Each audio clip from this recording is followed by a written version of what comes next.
さんこんにちは、山本和子です。今日もスナック若子配信でやっていきたいと思います。今日のテーマは遠回りな自分の人生を納得して生きる方法について解説していきたいと思います。私自身が一番まではわかんないですけど、相当遠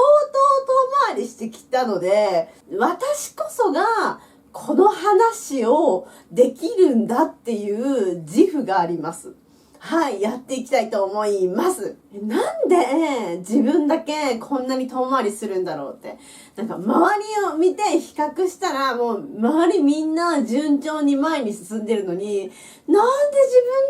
自分だけこの理不尽なね、遠回りするんだろうみたいな感じで打ちひしがれてた時期があったんですよ、私にも。遠回りっていうのは結局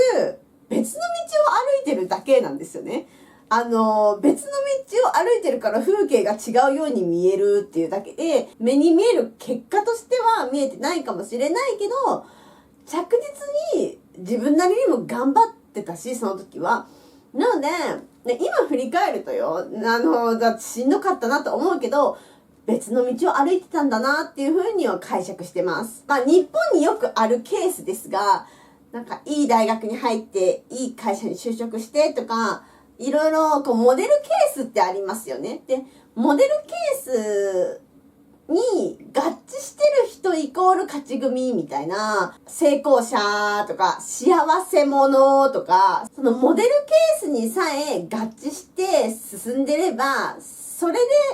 もうその人は幸せであるっていう風に見られることが多いですね。でも、そういうモデルケースにストレートに人類全員がそういうモデルケースで生きていけるわけではないわけですよ。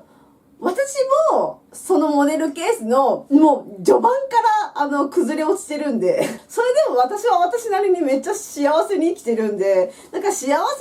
その物差しっていろいろあるよなというふうには思ってます。自分がどういうふうに感じてるかっていうのも結構大事かなっていうふうには思いますね。で、なんか自分でその困難を乗り越えると、困難の渦中は結構しんどいですが、それを乗り越えていけると、それが学びだったし、経験だったなって、後でやっぱりわかるわけですよ。で、それ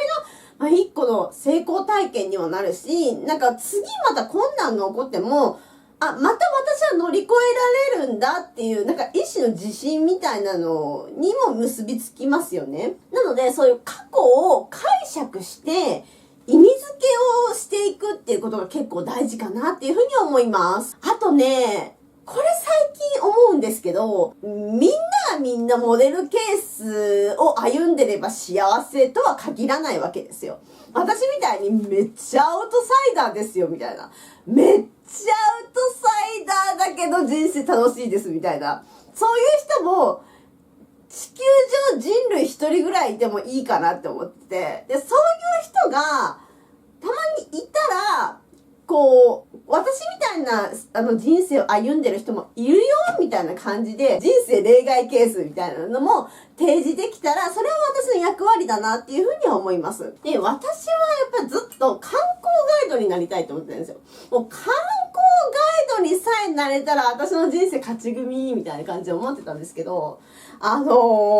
ついぞなれず遠回りしたんですよ。今はその観光ガイドじゃないけど、作家っていう別の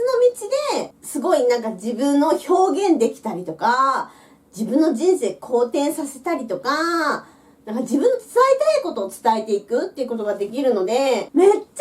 生アウトサイダーだったけどたどり着いた作家って、私の場合はね、作家っていう道がすごい転職だったなーっていうの。その本に救われてきた人生だったし、自分はこれからは本で救う人間なんだっていう、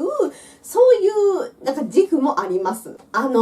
世の中さ、私なんかさ、見るからに人生遠回りしてきたな、みたいなの見てわかる人なんですけど、一見見てわからない人もいるんですよ。一見、もう最初から人生ストレートで自己実現してうまくいってる、人生うまくいってるように見える人もいるじゃないですか。でもその人も結構失敗してるんですよ。で、遠回りもなんか見えないようなところでしてるんですよ。でも、その人って課題発見が早くって、課題を見つけて修正しなきゃいけないっていう、PDCA を回すのがめっちゃ高速なんですよ。めっちゃ早いんですよ。だからストレートになんか進んでるように見えるっていうだけの話かなっていうふうには最近気づきます。私の尊敬してる人がそういう風な生き方をしているので、そういう感じで、軌道修正がすごい早い人だなっていうのは、すごい見てて思いますね。なんか学ぶことはすごいです。はい。今日はこういうお話でした。今日はここまでです。ありがとうございました。